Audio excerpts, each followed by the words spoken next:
Hail and well met, fellow Amnestre. This is a remake of a video that I made way back in February 2023 so that it's up to current Amnestre media production standards. The topic is gearing alts. At the time, I had just watched a video about how one of the barriers for new players is that the gear that you get from quests and even dungeons does not scale very well with you as you level. This is very true. I don't know if it's much of a problem given how easy it is to level, but it's objectively true that low-level gearing is really messed up, largely because of the level squish that occurred between the Battle for Azeroth and Shadowlands expansions, where the maximum character level at the time, 120, was squished to 50 in order to make the prospect of reaching max level less daunting to new players. So I looked into this whole issue and made a video in 3 parts. First, I looked at some of the strange effects the level squish had on low-level gear. Then I looked into heirlooms as a possible solution and discussed some of the pros and cons. And finally, I looked into some crafting options that became available in Dragonflight that could help with the item level problem as you gear alts. So let's start by looking at Level Squish Mayhem. So in order to illustrate, I'm using Gwal.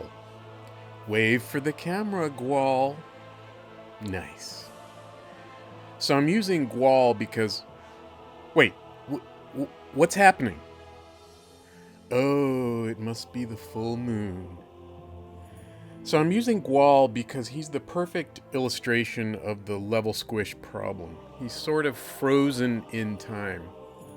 He was level 100 before the level squish, and I haven't really played him since. He's now level 42 after the squish, and he has all the gear he had at level 100, and this was at the time very good but kind of low effort gear. You can see it's all eye level 45 or 44 with one exception. This is gear that I got either in LFR or from the Garrison mission table, which can give you the same gear that you can get in Warlords of Draenor LFR. So his average eye level is 41. Notice what's dragging down that eye level. It's these. I think I took Gwal into Legion just to get the artifact weapons from Legion because you can do that with very minimal effort. So this is a good illustration of how messed up the level squish made things. These used to be top-notch items with a very high eye level, especially before they nerfed them pre-BFA. Now they're basically trash with an eye level of 20. That's what's dragging his average eye level down. The other thing that makes Gwal useful to look at is the fact that I sent him a ton of gear for future use from higher level characters, so he had a lot of stuff in his bags. So let me show you that stuff in my bags that was ready and waiting for when Gwal hit certain level marks. Let's see just how messed up things are. The top row here, these are all Legion green items, and you can see that they used to be pretty good. Requires level 41, item level 45. Requires level 44, eye level 49. Requires level 47, eye level 53. Okay, so that's on par with what he has now, but I was blown away when I found these items right here. Requires level 26, item level 66. He could have equipped this many levels ago and had a higher eye level. Same thing here. Requires level 26, item level 66, 27, 66, 27, 66, etc., etc. Do you want to guess where these green items are from? They're all from Burning Crusade, so I think it's a case where the past inventory didn't get revamped when they did the level squish for some reason. The next thing I want to look at are these items that I crafted for Gwal. This was Legion crafting. It's similar to these up here, but this is probably the difference between purple crafted gear and just a regular green drop. Requires level 41, item level 49. Requires level 44, item level 52. This is slightly better than the Warlords of Draenor items I mentioned before. Requires level 45, item level 53. Now these can be upgraded with Obliterum in Legion, but the weird thing I noticed here is this crafted item from BFA. Same level requirement, 45, but the item level is 60. And another weird thing, this is a BOE drop that is item level 60, but requires level 50, not level 45. And then finally, I was blown away by these necklaces that I got somewhere. I may have gotten them from doing LFR in Warlords of Draenor, or maybe they were from the mission table. Item level 130, and there's no level requirement on it. So this is all just to illustrate how wacky things have become with legacy gear in terms of the relation between character level and item level. So the most obvious way to address this wackiness as you're leveling up is to invest in some heirloom gear. So here's what I noticed when I started looking into this. Look at the item level on this heirloom. It's eye level 94 compared to my formerly top-of-the-line Warlords of Draenor gear, which was eye level 44 or 45. These heirlooms have a higher eye level even though they're capped at character level 34, which means I could equip them now and upgrade my eye level considerably, even though these heirlooms are capped out well below my character level. Now these could be upgraded all the way to character level 70 at this point in Dragonflight, but that's very costly. So I'm just going to craft these here at level 35, so to speak. So let's see where my average item level ends up. Average item level 74. Not bad. I almost doubled my eye level there. Oh, Gwal. Those feathers. It's a clown suit. The other nice thing about heirlooms is that because you're not constantly changing gear, it's cheap to just transmog it at a low level so you can level with style. So I'm going to transmog it into my Dark Phoenix set. I thought of naming it Magnum or Blue Steel, but I'm going to go with Dark Phoenix. Notice the top hat. It's a white item that used to be untransmogrifiable, but now it is. Gwal is looking much better now. So in the original version of this video, I went into a lot of detail about heirlooms and where to buy them. There are plenty of heirloom guides elsewhere. Check out the Wowhead guide in particular. But because a picture is worth 1,000 words, I'll just give you some of the highlights. So the first thing I want to do is go to the default place that you would go to find heirloom items, and that is at the vendor Crom Stoutarm in Ironforge. We're here in the back of Ironforge, as far from the entrance to Ironforge as you can get.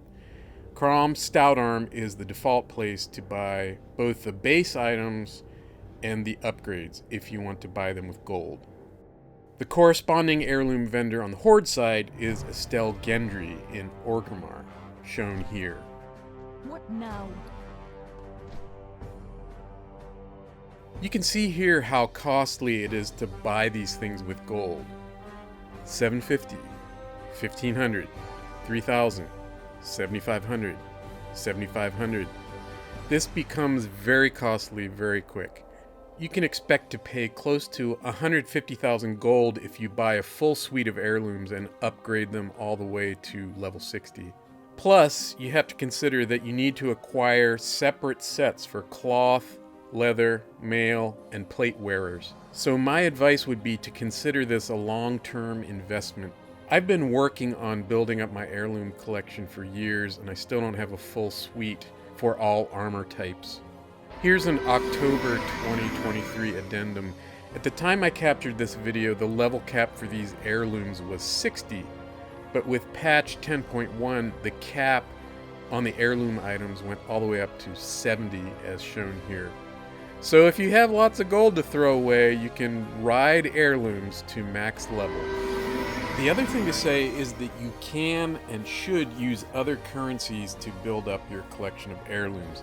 Let's go through a quick inventory of alternative sources of heirloom gear, going in general from easy to hard. First, Darkmoon Faire. You can buy the base items from the vendor Danebrand Dawncrest here, plus some trinkets. You can buy the armor and the weapon upgrades for 100 and 120 Darkmoon Faire tickets respectively. Those tickets are very easy to come by. But note, you can only upgrade those items to character level 35. Second, the Timewalking Vendor. This is only applicable when Timewalking is active. Plus, the location of the vendor varies with the relevant Timewalking expansion. The Cataclysm Timewalking vendor, Kiatke, is shown here. She happens to be located in Stormwind. You can spend time-warped badges at these vendors, but note, you cannot buy the base armor and weapon items, only the upgrades. Also, unlike the gold costs, the time warp badge costs do not ramp up. 1,000 badges for the armor upgrades, and 1,200 badges for the weapon upgrades. Third, PvP vendors. For instance, Liliana Emberfrost in Old Town, Stormwind. You can buy heirloom gear with Marks of Honor, and you get the Marks of Honor from a variety of PvP activities, but also from your Legion mission table. Fourth, service medals from Battle for Azeroth. These are either 7th Legion service medals on the Alliance side, or honor-bound service medals on the Horde side. I'm showing the Alliance vendor here, Provisioner Stoutforge, but the Horde vendor is Provisioner Mukra in Zuldazar. Here you can purchase 1 cloak and 4 different trinkets with either 7th Legion or honor-bound service medals, which are acquired by grinding BFA PvP zones, that is, Arathi Highlands and Darkshore. Fifth, the Argent tournament in Northrend, in other words, Wrath of the Lich King content. I really hesitate to mention this one because it's locked behind a more extensive grind, so much so that I can't even access the vendor's wares here since I haven't done the grind on this character, so take that for what it's worth. Sixth, the Guild vendor. Now we're back to using gold. However, these items are locked behind rep with the guild, which is very easy to come by. As far as I know, this is the only place you can buy the leg items. There are no heirloom upgrade items sold here. The only other way I know to acquire heirloom gear is through garrison naval missions. But this requires you to set up your naval shipyard, so you have a naval mission table, build up your fleet, acquire a particular item, wait for specific missions to pop, and then successfully complete those missions at the risk of losing ships in the process. The grand prize is heirloom rings, and as far as I know, this is the only way to acquire them. I have not yet obtained them after some half-hearted attempts, so maybe this is a future goal for me. Okay, the heirloom grind is a long-term project. Are there any other ways to beef up your gear on alts? Let's talk about crafting. So if you recall from earlier about the best gear I could equip at level 45 with normal gear, aside from those wacky eye level 130 necklaces, was item level 60. As we've discussed, you can do a lot better with heirlooms that are upgraded to level 45. They have an item level of 127. But what if you can't afford to invest in an heirloom set and upgrade it to level 45 or higher? Well, crafting has you covered. Check this out. In Dragonflight, these Relics of the Past were added as an optional reagent that can buff or nerf a particular crafted item to a specific minimum character level. They can be crafted in all crafting tiers sub Shadowlands. In each tier, the resulting item is identical. Relic of the Past 1, you can see, sets the item level to 29 and the required level to 15. That's the Legion version.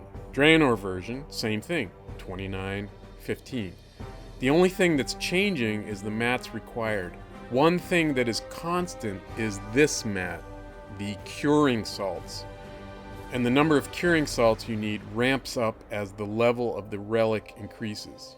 1, 2, 3, 8, 12. Let me show you what the different tiers of the relics of the past look like. The second tier, item level 65, required level 25. Tier 3, item level 94, required level 35. Tier 4, item level 127, and requires level 45. And then the last one is item level 163, required level 55. So you can see these go up in 10 character level increments.